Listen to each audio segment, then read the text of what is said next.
अगदी सोप्या kitchen tricks व टिप्स आपले रोजचे काम आसान करतात. 1. तांदूळ शिजण्यापूर्वी फक्त एकदाच धुवावा. अधिक वेळा धुतला तर त्यातील व्हिटॅमिन बी नाहीसे होते. तसेच जर आपण भात कुकरमध्ये न लावता तसाच करणार असाल तर पाणी अगदी योग्य प्रमाणात घालावे. जास्त पाणी घातले तर भात उतू जाऊन भातातील व्हिटॅमिन बी कमी होते. 2. मसाले भात तयार होत आला की समजा अर्धा किलोचा भात असेल तर 1 टीस्पून ताक, 1 टीस्पून साखर व 4 टीस्पून तूप एकत्र करून भाताच्या बाजूने सोडावे. म्हणजे मसाले भात छान मोकळा, चविष्ट व चकचकीत होतो. 3. पोळ्यांसाठी कणिक मळताना थोडे दूध वापरावे. म्हणजे पोळ्या छान मऊ होतात. तसेच कणिक मळून झाल्यावर तेलाचा हात लावून अर्धा तास तशीच झाकून ठेवा.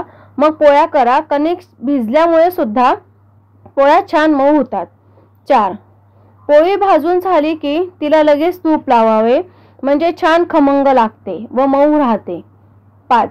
वरण बनवण्यासाठी तुरीची डाळ भिजत ठेवताना त्यामध्ये 1 टीस्पून गोडे तेल घालावे. डाळ छान शिजून येते. 6.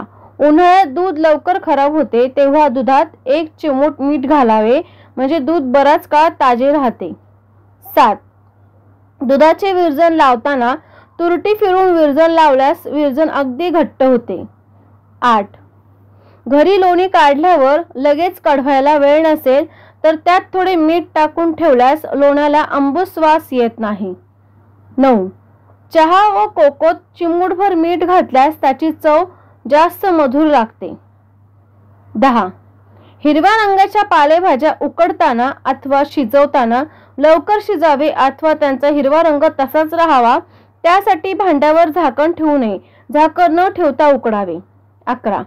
मुळा किसल्यावर त्याचे पाणी सुटतं ते टाकून न देता ते पाणी तुरीच्या डाळीच्या आमटीत घालावे. म्हणजे आमटीला छान टेस्ट येते. 12. सफरचंद कापल्यावर लगेच काही वेळात काळे पडते त्यासाठी थोडेसे मीठ लावावे. 13. एखाद्या वेळी पुरण सैल झाले तर त्यामध्ये धुतलेल्या तांदळाचे 4 दाणे त्यात टाकल्यास पुरण आळून येते. 14.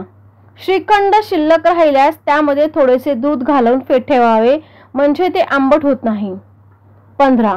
जेव्हा कोशिंबीर बनवताना दही वापरतो तेव्हा ती शिल्लक राहिली तर संध्याकाळपर्यंत ती फसफसून येते. तर जेव्हा कोथिंबीरमध्ये दही घालायचे तेव्हा दही फडक्यात ठेवून त्याचे पाणी निघून गेल्यावर मग ते दही वापरावे. व्हिडिओ संपूर्ण पाहिल्याबद्दल खूप खूप धन्यवाद. वरील टिप्स उपयोगी व महत्त्वपूर्ण वाटल्यास चॅनलला लाईक, कमेंट व शेअर करा व अशाच नवनवीन टिप्ससाठी चॅनलला सबस्क्राईब करून सपोर्ट करा. धन्यवाद.